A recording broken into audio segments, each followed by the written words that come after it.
이주익 목사님이 편집한 책 천국에서 온 33장의 엽서라는 책에 나온 이야기입니다.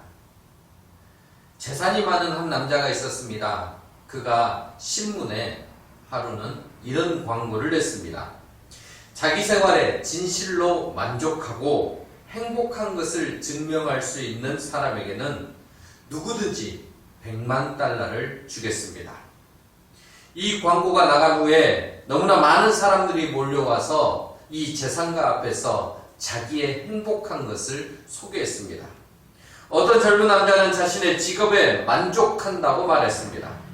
꽤 나이 들어 보이는 어떤 사람은 세계 인류대학에서 박사학위를 받은 것과 자신이 인류 강사임을 자랑하고 있었습니다.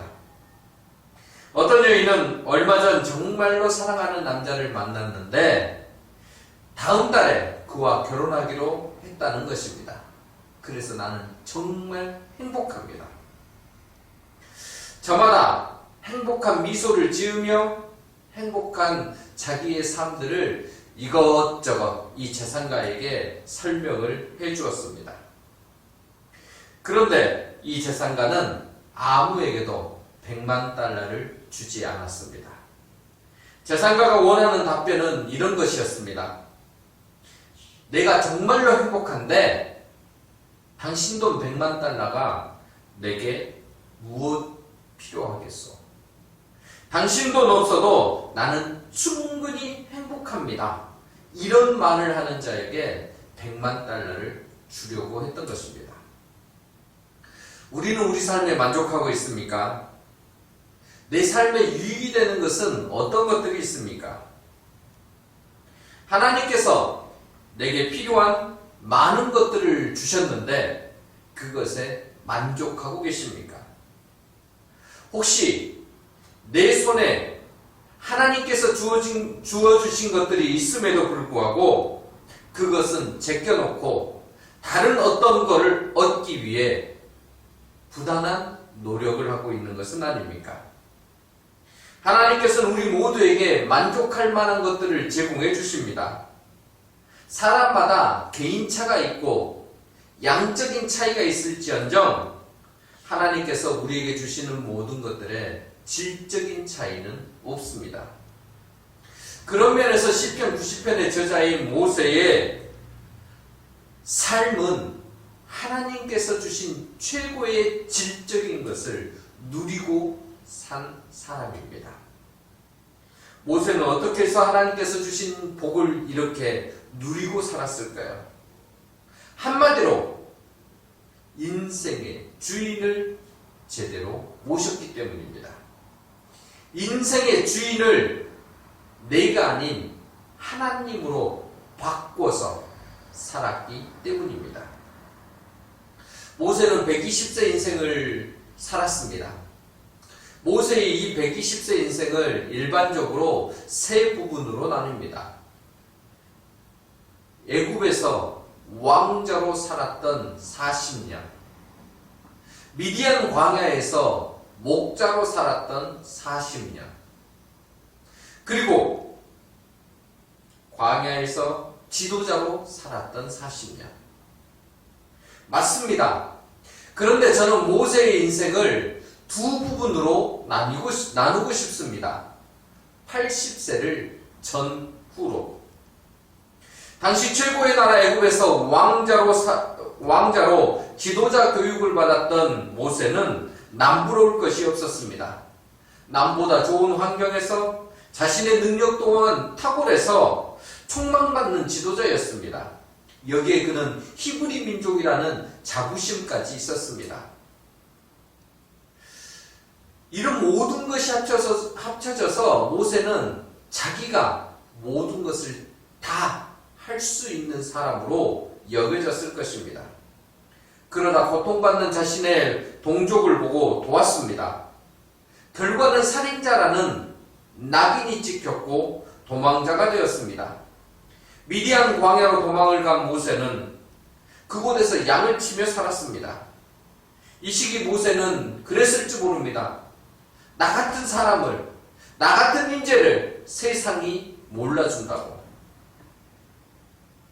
그런데 모세가 태어나 미디안 광야에서 목자로 살았을 때까지 이 80년의 삶을 주인은 자신이었습니다.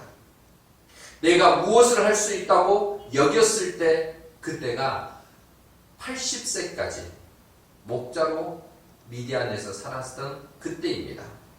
하지만 호렙산 떨기나무에서 하나님을 만났던 80세 그때로부터 모세는 바뀌기 시작합니다. 가장 크게 바뀐 것이 내가 할 수 있다는 그것에서 나는 할 수 없으나 하나님이 하실 수 있습니다. 삶의 주인을 바꾸었던 것입니다. 하나님의 끈질긴 설득으로 부르심에 순종한 모세는 그때부터 자신이 이끄는 삶이 아닌 하나님께서 이끄시는 삶으로 바뀌어졌습니다. 그 과정 속에서 모세는 하나님이 어떤 분이신지 보고 느끼고 깨닫게 됩니다. 하나님 안에서 살아간 40년 이 광야의 생활은 어쩌면 세상의 눈으로 보면 양쪽으로 풍족하고 평탄한 삶은 아니었습니다. 부족하고 어렵고 힘든 삶이었습니다. 그런데 느보산 정상에서 죽은 모세의 모습을 보면 그는 그 누구보다도 행복한 사람입니다. 하나님의 인정하심이 그에게 있었고 그토록 들어가고 싶었던 약속의 땅 가나안을 직접 밟지는 못하지만 눈으로 볼 수 있다는 것만으로도 행복했습니다. 그리고 자기 대신에 광야 40년 동안 교육시키고 훈련시켜서 이제 자기가 함께 살아왔던 이스라엘 백성들이 약속의 땅으로 들어간다는 그것만으로도 감사했던 것입니다. 모세에 대한 히브리 기자의 평가는 이렇습니다. 히브리서 11장 24절부터 26절 보면 믿음으로 모세는 장성하여 바로의 공주의 아들이라 칭함받기를 거절하고 도리어 하나님의 백성과 함께 고난받기를 잠시 죄악의 낙을 누리는 것보다 더 좋아하고 그리스도를 위하여 받는 수모를 애굽의 모든 보화보다 더 큰 재물로 여겼으니 이는 상주심을 바라봅니다. 모세는 자신의 삶을 주인 되신 하나님께서 이끄시는 그 상주심에 맞추었습니다. 그것을 좋아하고 만족했습니다. 주인을 기쁘시게 하는 삶이 그의 전체 모습이었습니다. 모세는 자신이 주인으로 살았을 때는 비록 세상의 모든 것을 가지고 있었던 것 같았으나 불안한 삶이었습니다. 하지만 광야에서 가진 것 별로 없고 사고 뭉친 200만이 되는 그 백성들을 이끌었을 때 세상으로는 힘들었으나 하나님으로는 평안했습니다. 왜냐하면 주인 되신 하나님께서 그 약속해 주신 땅을 향해 가고 있었다라는 것, 그리고 하나님께서 그 땅을 분명히 우리에게 주실 거라는 것에 대한 확신이 있었으며 이 일들을 위해 하나님께서 펼치시는 역사를 보았기 때문입니다. 그래서 모세는 인생이 맞춰지는 그 순간 어쩌면 이 시편 90편 말씀을 통해서 우리에게 지혜를 전해줍니다. 그러면서 그 지혜의 내용이 이렇습니다. 90편 1절부터 4절 읽어보시면 주여 주는 대대에 우리의 거처가 되셨나이다. 산이 생기기 전 땅과 세계도 주께서 조성하시기 전 곧 영원부터 영원까지 주는 하나님이시니이다. 주께서 사람을 티끌로 돌아가게 하시고 말씀하시기를 너희 인생들은 돌아가라 하셨사오니 주의 목전에는 천년이 지나간 어제 같으며 밤의 한순간 같을 뿐임이니이다. 모세는 하나님이 인생의 참된 안식처임을 고백합니다. 하나님만이 진정한 피난처이시라고 말을 하고 있습니다. 하나님은 모든 존재의 근원이시며 창조주이십니다. 영원하신 분이시라는 거죠. 반면에 인간은 어떻습니까? 흙과 티끌로 지어져서 죽으면 다시 티끌로 돌아가는 유한한 존재임을 고백합니다. 모세가 이것을 깨닫고 보니 이 땅에서 이루는 그 무엇보다도 영원하신 하나님과 함께 있는 것이 중요하다는 것을 알게 되었습니다. 그래서 자기 중심의 삶, 자기가 이끌었던 그 삶을 내려놓고 하나님 중심의 삶이 얼마나 복된 것인가를 우리에게 전해주고 있으며 그가 실제 살면서 우리에게 권면하고 있는 것입니다. 모세는 달라졌습니다. 모세는 변화되었습니다. 여러분, 인생에서 주인이 무엇이냐에 따라 모든 것이 변하게 되어 있습니다. 예를 들면 식당도 식당 주인이 누구냐에 따라서 달라집니다. 여러분, 식당 주인이 바뀌지 않으면 식당의 인테리어가 바뀌고 식당의 무언가들이 막 새롭게 무언가들이 되어진다 하더라도 음식의 맛은 바뀌지 않습니다. 주인이 바뀌어야, 음식을 만드는 주인이 바뀌어야 그 식당이 달라집니다. 우리가 사는 집은 또 어떻습니까? 새로 이사해도 집이 바뀌어져서 인테리어를 새로 하고 뭔가를 새롭게 변화를 시도했지만 음식을 먹는 집주인이 바뀌지 않으면, 생활을 하는 집주인의 태도가 바뀌지 않으면 금세 그 집은 이전과 같은 집이 되고 말 것입니다. 주인에 의해 모든 것이 결정됩니다. 그래서 사도 바울도 빌립보서 1장 21절에서 내게 사는 것이 그리스도니라고 고백을 합니다. 이 말은 무엇입니까? 내 삶의 주인은 그리스도이시다는 말입니다. 삶의 변화는 주인이 누구냐에 따라 달라집니다. 바울은 자신의 삶을 주인이 그리스도이시라고 고백하고 있습니다. 예수님을 믿지만 삶의 변화가 일어나지 않는다면 아직 우리의 삶의 주인이 바뀌지 않았다라는 반증입니다. 옛사람이 삶의 주인이 되었기 때문입니다. 그러면 삶의 변화가 일어나지 않습니다. 우리의 삶의 주인이 누구이십니까? 만물의 주관자이신 하나님이십니까? 나를 구원해 주신 예수님이십니까? 지금도 역사하시는 성령님이십니까? 지금 나의 주인을 확인해 보십시다. 내 주인을 제대로 살피고 그분이 나를 인도하시도록, 그분께 내 삶이 맞춰지도록, 그분께 내 삶의 순종이 이루어질 수 있도록 나가는 우리 모두가 되시기를 바랍니다. 그때 우리는 질적으로도 양적으로도 하나님이 주시는 복을 넉넉히 누릴 수 있게 될 것입니다. 하나님을 주인으로 모신 모세는 인생의 주인이신 하나님께 기도합니다. 12절 말씀을 같이 읽습니다. 우리에게 우리날 계수함을 가르치사 지혜로운 마음을 얻게 하소서. 모세는 10절에서 우리가 우리의 연수가 70이요 강건하면 80이라도 그 연수의 자랑은 수고와 슬픔뿐이요 신속기간이 우리가 날아가나이다 라고 말하면서 인생이 짧다라고 말하고 있습니다. 그런데 모세는 인생이 짧으니 하나님 내게 수명을 연장시켜 주십시오 이런 기도를 드리지 않습니다. 오히려 말하기를 인생의 날수를 셀 수 있게 해달라고 요청합니다. 다른 말로 하면 내 인생의 한계를 알게 해달라는 것입니다. 여러분, 인생의 한계를 아는 것이 지혜입니다. 사실 그런데 우리는 우리의 날을 정직하게 세지 않습니다. 우리 어렸을 때의 모습을 보십시다. 적당히 나이를 높이려고 합니다. 왜요? 어른이 되고 싶으니까. 어른이 돼서 적당한 나이를 먹었을 때는 오히려 자기의 나이를 낮춥니다. 오히려 젊게 보이고 싶다고. 자기 나이 같게 사는 사람이 이 땅에서 그리 많지 않습니다. 더구나 남은 세월에 대해서는 우리는 더더욱 모릅니다. 그러기에 우리는 우리의 날을 셀 수 있는 지혜로움을 달라고 요청한 모세의 기도를 우리는 본받을 수 있어야 합니다.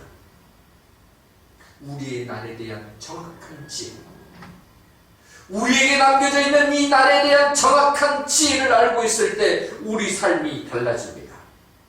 모세는 자신의 날을 세는 지혜를 가졌습니다. 그랬더니 모세는 사는 날 동안 더욱 간절함을 가지고 내 인생의 주인 되신 하나님을 향해 나가는 그런 모습이 나타나기 시작했습니다. 이 땅에서의 하루가 하나님 앞에 영광을 드러내 보이기 위한 그 하루가 얼마나 소중한 것인지를 알고 허투루 보내지 않았다는 것입니다. 모세는 이런 간절함을 가지고 하나님께 다시금 기도합니다. 모세의 기도를 이 시간 배울 수 있게 되기를 바랍니다. 인생의 날을 셀 수 있었던, 자신의 날을 셀 수 있었던 지혜를 가진 모세의 기도를 우리 모두가 따라가며 우리도 그 지혜가 풍성해지기를 소원합니다. 모세의 기도의 첫 번째는 불쌍히 여기소서입니다.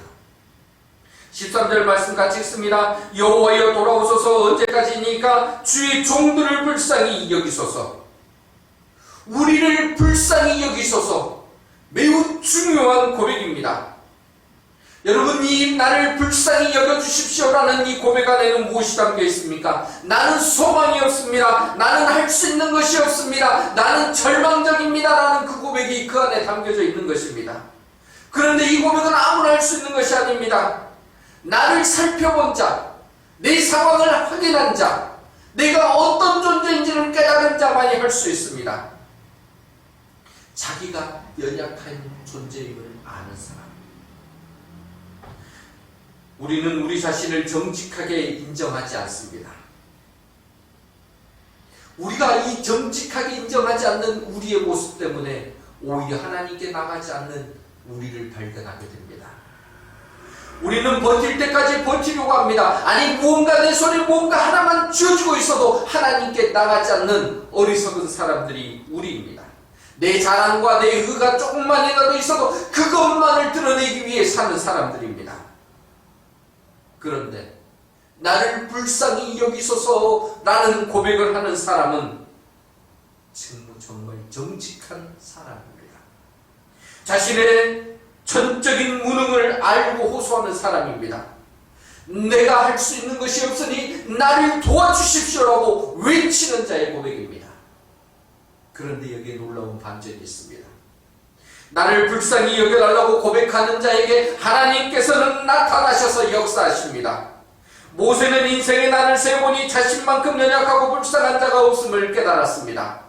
스스로 살 수 없음을, 스스로 이 백성을 인도할 수 없음을, 스스로 이 땅에서 내가 할 수 있는 것이 없음을 그는 깨달았습니다. 그래서 영원하시고 능력이 많으신 하나님께 돌아가고 하나님 나를 불쌍히 여겨주십시오라고 요청하고 있는 것입니다. 이 고백을 할 때 모세는 정말 간절했습니다. 우리도 하나님께서 주신 인생을 잘 살기 위해서는 이런 불쌍히 여겨주십시오라고 외치는 모세의 간절함이 우리에게도 있어야 합니다. 우리 안에 간절함이 있을 때 사실은 나라는 정말 자기 불통인 괴물을 이길 수 있습니다. 그러기 위해서 내가 바라보는 나가 아니라 하나님께서 나를 바라보는 그 생각이 있어야 합니다. 내가 바라보는 나는 너무나 보잘것없는 나일 수 있습니다. 그런데 아무것도 할 수 없는 무능한 나를 보고 있는 것이 아니라 정말로 사랑하셔서 독생자 예수 그리스도를 이 땅에 보내시면서까지 우리를 하나님의 자녀로 만들어주신 그 하나님의 눈으로 우리를 본다면 우리는 달라집니다. 하나님이 바라보시는 나는 하나님의 자녀입니다. 하나님의 최고의 걸작품이며 하나님이 지극히 사랑하는 대상입니다. 하나님께서 나를 바라보시는 시각으로 나를 바라볼 때 우리는 간절함이 생기고 그 간절함 속에서 나라는 이 못된 괴물이 뛰어넘어지는 하나님의 걸작품을 바라볼 수 있게 된다는 것입니다.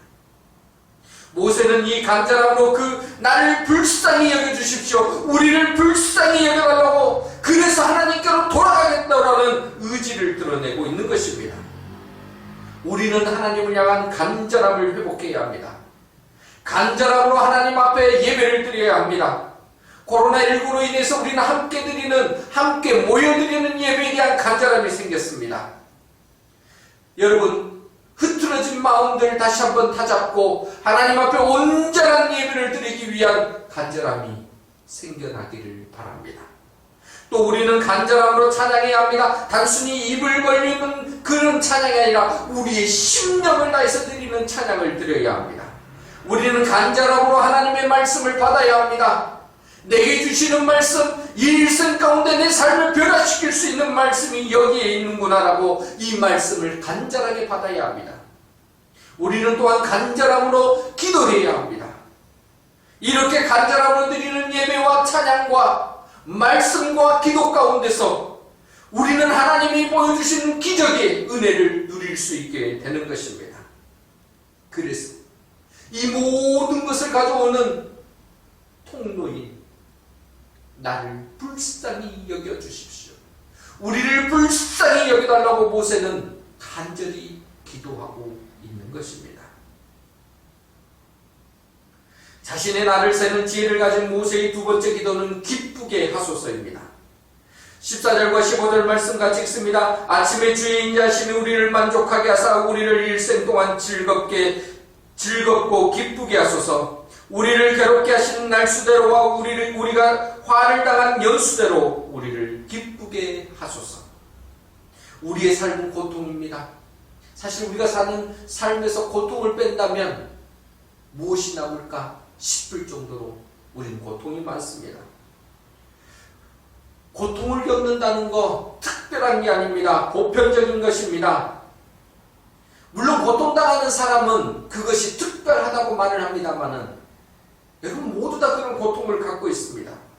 역사 속에서 수많은 사람들이 지금 내가 겪고 있는 고통을 다 겪었고, 아니 그보다 더한 고통을 겪는 사람도 많았습니다.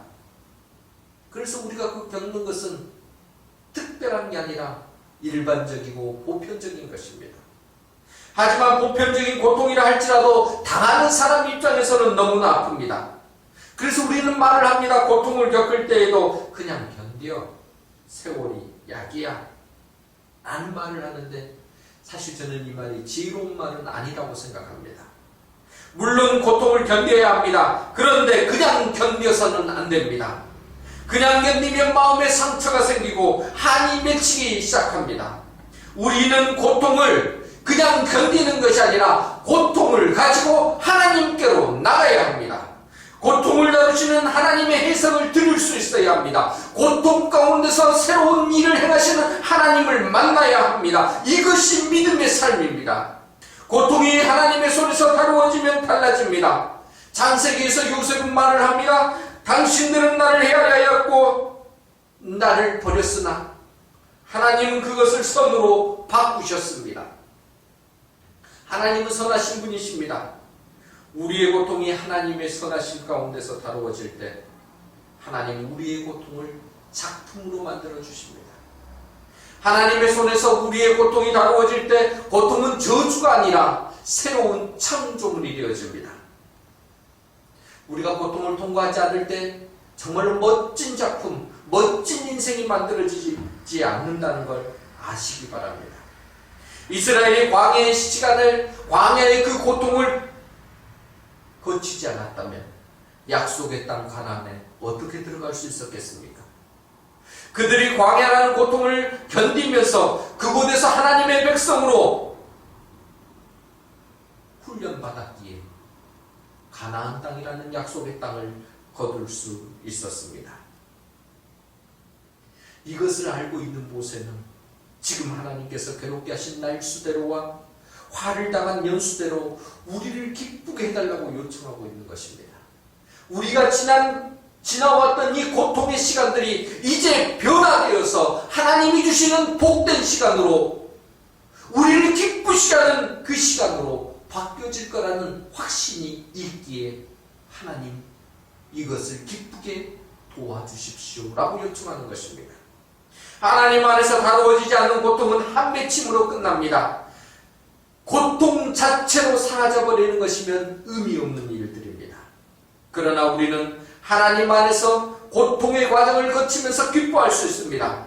우리가 고통 속에서 기뻐할 수 있다면, 믿음의 눈으로 고통을 바라볼 수만 있다면, 우리가 당하는 고통만 보는 것이 아니라 고통을 통하여 작품을, 우리를 새롭게 만드시는 하나님의 손을 볼 수 있는 눈이 있다면 우리는 고통을 전혀 다르게 해석할 수 있는 믿음의 사람이 된 것입니다. 하나님은 우리의 고통을 작품으로 빚으십니다. 위대한 작품은 고통을 재료로 하는 것입니다. 고통을 하나님과 함께 통과할 때 그 고통은 아름다운 걸작품이 되는 것입니다. 하나님과 함께하는 고통을 통해 하나님께 우리는 더 가까이 갈 수 있습니다. 또 하나님 안에서 고통을 견디면서 하나님의 일하심을 경험할 수 있으며, 하나님과 함께하는 그 과정을 통해서 이제 고통이 물러가고 새로운 소망과 걸작품이 만들어지는 아침에 해가 떠오를 때 우리는 놀라운 감격을 그곳에서 경험하게 될 것입니다. 그 감격은 말로 표현할 수 없으며 그 기쁨은 형용할 수 없는 또 다른 감격을 가져오게 됩니다. 모세는 광야의 고통보다 그 속에서 역사하시는 하나님과 함께했던 기쁨이 더 컸던 것을 알았습니다. 그래서 하나님 그 기쁨을 다시 한번 우리에게 베풀어 달라고 요청하고 있는 것입니다. 모세의 기도, 주님과 함께 기쁘게 해달라고 기도하는 이 모세의 기도가 우리의 기도가 되기를 소원합니다. 자신의 날을 세는 지혜를 가진 모세의 세 번째 기도는 자손에게 나타내소서입니다. 16절 말씀을 같이 봅니다. 주께서 행하신 일을 주의 종들에게 나타내시며 주의 영광을 그들의 자손에게 나타내소서. 주께서 행하신 일이 무엇입니까? 출애굽할 때에 나타난 기적들입니다. 하나님께서는 10가지 재앙으로 바로를 무너뜨리셨습니다. 홍해를 육지처럼 건너게 하시고 광야 생활을 하는 동안 200만이 되는 이스라엘 백성들에게 필요한 것들을 공급해 주셨습니다. 구름 기둥과 불 기둥으로 그들을 인도해 주셨고 만나와 메추라기를 공급해 주셨습니다. 반석에서 물을 내는 역사를 이루어 주셨습니다. 이 모든 것들이 모두 놀라운 일들입니다. 기이한 일들입니다. 기적입니다. 그런데 모세는 입을 크게 열어서 하나님 앞에 기도하기를, 하나님, 우리들에게 나타내 보이셨던 이 수많은 기적들이, 주님의 영광이 이제 우리 자손들에게도 나타나게 해주십시오. 정말로 놀라운 기도입니다. 우리가 하나님을 만나고 하나님께서 주신 복을 누리고 구원을 경험하는 건 매우 소중한 일입니다. 그런데 이런 복을 나만 알고 내 대해서 끝을 내버린다면 그것은 비극입니다. 모르면 몰랐으니까 그렇다 치더라도 이렇게 알고 누리고 있으면서도 나로 끝내는 것은 어쩌면 지독한 이기주의자입니다. 우리가 누린 복, 우리가 알고 있는 하나님, 우리를 이끄시는 그 하나님의 역사하심을 우리는 자손들에게 전해줄 수 있어야 합니다. 아니, 전해야 합니다. 우리의 신앙 모습은 우리로 결코 끝내서는 안 됩니다. 가정에서 부모가 영적인 신앙의 되돌림을 해주어야 합니다. 다음 세대로 우리의 신앙의 모습이 건너가고 그 건너간 것들이 우리의 삶을 더욱더, 우리의 자손들의 삶을 더욱더 풍성하게 만드는 구원의 징검다리들이 되어야 합니다. 그런데 다음 세대로 넘어가면서 우리의 신앙의 세대들이 희미해진다면, 대가 끊긴다면 얼마나 비극적인 일이 되겠습니까? 영광스러운 십자가의 복음, 구원의 복음, 영원한 진리, 예수 그리스도, 이 놀라운 것들을 우리 삶으로 끝을 낸다면, 우리를 송두리째 바뀌어서 새로운 삶으로 바꿔졌던 이 놀라운 진리를 우리 때에서 끝낸다면 이것은 너무나 큰 비극입니다. 우리는 지금까지 우리의 선배들이, 믿음의 선배들이 닦아놨던 그 은혜들, 이것을 우리에게 전해주십시오. 우리의 자손들에게도 하나님의 역사를 나타내 보여주십시오라는 모세와 같은 기도를 했던 수많은 선배들의 모습을 통해서 우리 지금의 모습을 갖게 되었습니다. 그렇다면 우리가 가지고 있는 이 기적과 복을 내 대에서 끝내는 것이 아니라 우리의 자손들에게도 전해줄 수 있어야 되고 우리의 자손들도 누릴 수 있도록 그들에게 복을 베풀어 주어야 합니다. 모세는 이런 면에서 이스라엘 백성에게 참 좋은 본보기였습니다. 신앙의 선배였습니다. 이스라엘 백성들은 모세를 보면서 하나님을 본 것과 같았고, 이스라엘 백성들은 모세를 통해서 하나님의 일하심을 경험했고, 모세를 통해서 뜨거운 하나님을 만날 수 있었습니다. 그렇게 이스라엘 백성들도 모세를 따랐고, 모세의 모습을 보면서 그들도 만나 세대로 성장할 수 있었습니다. 모세처럼 우리도 우리 자손들에게, 우리의 자녀들에게 신앙의 본보기가 됩시다. 우리가 신통찮게 신앙생활을 하면 우리의 자녀 세대는 기댈 것이 없어집니다. 우리가 받은 영광의 복음을 나의 자녀가 물려받지 않는다면 끔찍한 일입니다. 내가 만난 하나님을 뜨거운 가슴으로 만나는 그 하나님을 내 자녀들이 모른다면 이것은 비극입니다. 신앙의 껍데기나 형식을 물려주는 것이 아니라 신앙의 본질, 뜨거운 하나님의 역사하심, 하나님이 만물의 주인이시며 내 삶의 주인이시며 우리에게 기이한 이적을 행해 주시며 복을 주시는 분이라는 것을 우리가 삶으로 증명해 주어야 합니다. 모세는 지금 자신이 누렸던 그 하나님에 대해서 내 자신으로 끝낸 것이 아니라 이제 새로운 세대, 가나안 땅에 들어가서 믿음의 삶을 살아야 되는 우리의 자손들에게도 하나님 이런 은혜의 복을 베풀어 주십시오.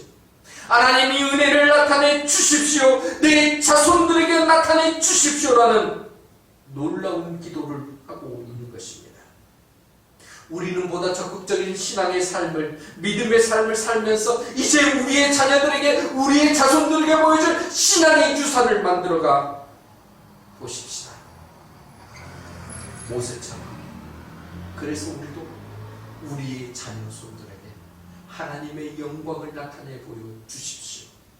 내 자손에게 하나님의 복이, 하나님의 역사심이 나타날 수 있게 도와주십시오 라고 기도할 수 있는 우리가 되기를 소원합니다.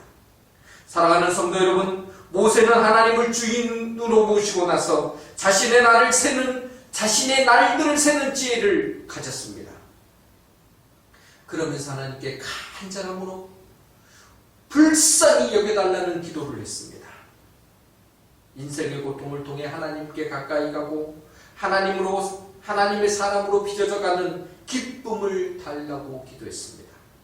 그리고 내가 누린 하나님의 복을 나의 자손들에게도 나타내달라고 기도했습니다.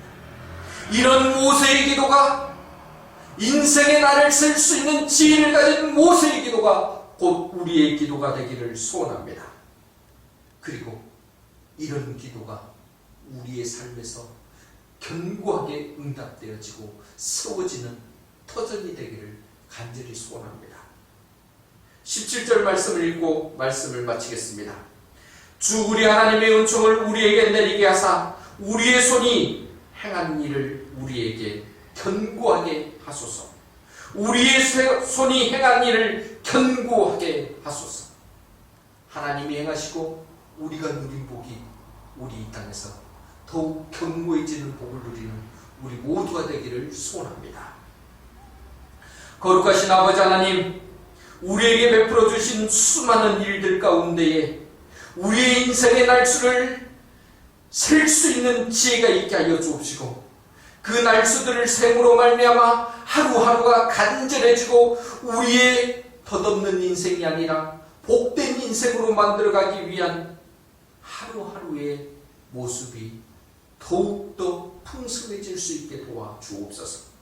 모세가 기도한 것처럼 간절하게 하나님 앞에 불쌍히 여겨달라는 기도와 하나님을 가까이 하기 위한 고통의 그 과정 속에서도 하나님이 우리에게 정말 하나님의 사람으로, 하나님의 자녀로 빚어져 간다라는 기쁨을 우리가 누릴 수 있게 도와주옵시며, 우리의 자손들에게도 하나님이 주신 복을 전달해주는 믿음의 부모와 선배들이 될 수 있게 도와주옵소서. 예수님의 이름으로 기도드립니다. 아멘.